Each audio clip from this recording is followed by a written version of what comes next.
السلام عليكم ورحمة الله وبركاته. كل سنة وانتم طيبين وعيد سعيد علينا وعلى الأمة الإسلامية جميعا يا رب. النهاردة إن شاء الله أنا هعمل لكم كحك بطريقة سهلة وبسيطة وسريعة جدا.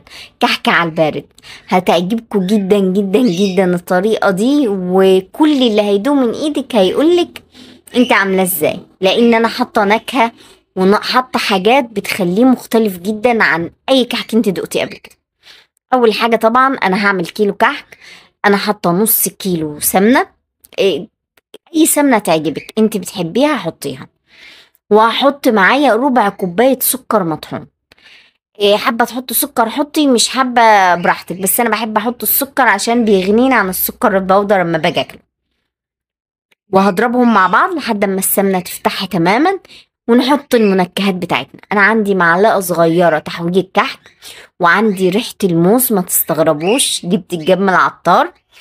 بحط الازازه كلها، وعندي ريحه السمنه البلدي بحط نص الازازه. صدقوني بتدي ريحه ونكهه مختلفه جدا جدا، هتعجبكم جدا. وبعدين الدقيق بتاعي طبعا بحط كيلو دقيق. يا جماعه الدقيق لازم تجيبيه من مكان موثوق منه. انا بحب دايما في حاجات العيد دي في راجل بتعامل معاه بجيب منه الدقيق السايب اللي بيخليني مطمنه. طبعا انا بحط كيس بيكنج باودر. انا دقيق الكحك ده ما بعملوش بخميره، انا بعمله بالبيكنج باودر، بيطلع معايا ناعم وهش وجميل جدا. زي ما انتوا شايفين حطيت البيكنج باودر، وبدات ان انا ابس بقى السمنه مع الدقيق كويس قوي مع البيكنج باودر، بسيهم كويس قوي لحد ما يندمجوا مع بعض. وهنا انا بحط زبادي، ممكن نستبدل الزبادي بالميه. انا بحط زبديه ونص اللي هي الزبادي البلدي بتاعتنا. ممكن انتي تستبدليها بالميه زي ما انت عايزه، ممكن تستبدليها باللبن، بس الزبادي بتخليه اطرى كده، بتخليه جميل. طبعا انا عجنتها كويس، وبعد ما عجنتها على طول هشتغل فيها على طول، لان ده بيكنج باودر.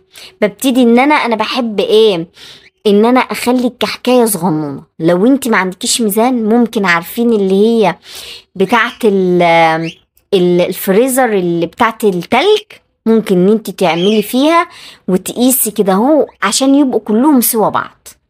وببتدي ان انا احشيها الملبن وابصمها زي ما انا بحب، وبحطها في الفرن حوالي تقريبا 7 دقايق 8 دقايق، ما بتقعدش معايا كتير.